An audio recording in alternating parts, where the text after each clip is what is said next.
Donc, les images du dossier exercice 7, noir et blanc, début noir et blanc. Donc, j'ouvre les deux images là.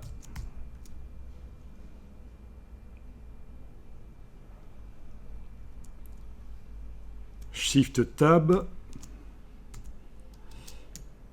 Donc, on a des images qui sont pas mal.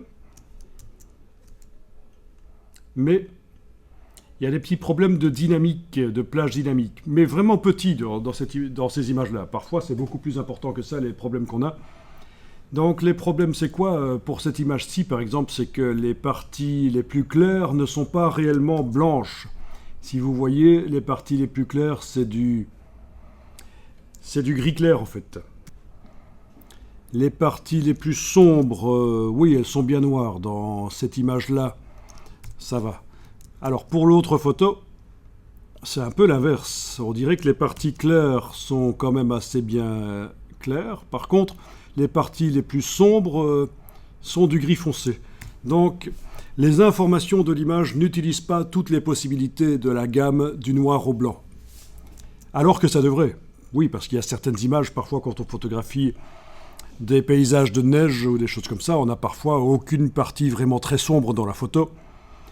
Ça peut arriver. Des sujets particuliers qui n'utilisent pas tous les niveaux de luminosité possibles dans les images.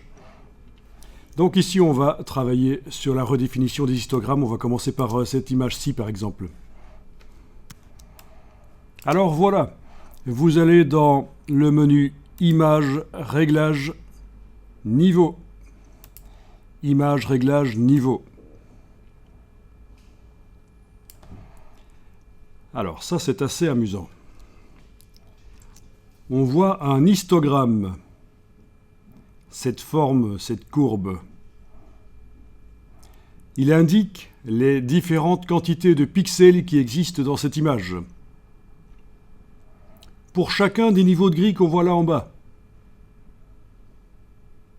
Donc par exemple, quand je regarde cet histogramme, je vois qu'il y a assez bien de pixels de ces intensités de gris là. D'accord ?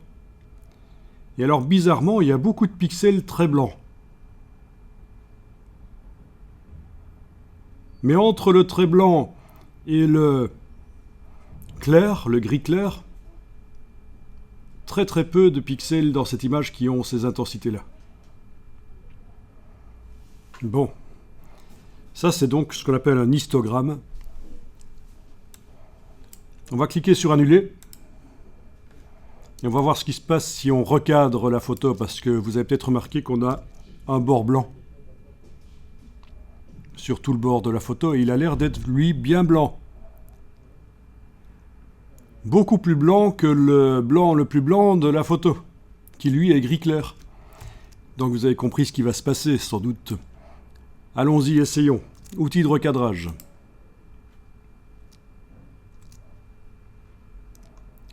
Je zoome. Pas hésiter à zoomer. Je prends la poignée. Je vais aller mordre un peu sur le bord de la photo, là, voilà. D'accord ? Voilà. Je rezoome là. Voilà. Bien. Et j'appuie sur le petit V en haut de l'écran pour valider le recadrage. Et donc, j'obtiens la photo sans le bord blanc, sauf que ça n'a pas bien marché. Il y a encore un bord blanc. Je vais à nouveau recadrer. Je quitte l'outil de recadrage. Je reviens dessus. Les poignées de recadrage réapparaissent. Voilà, je vais aller recadrer là bien. À nouveau valider. Voilà.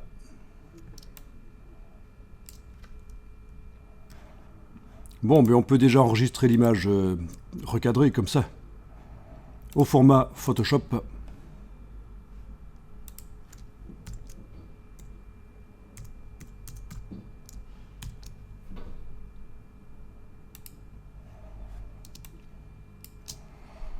Et puis je vais aller voir ce qui se passe si je fais image réglage niveau. Ah ben voilà.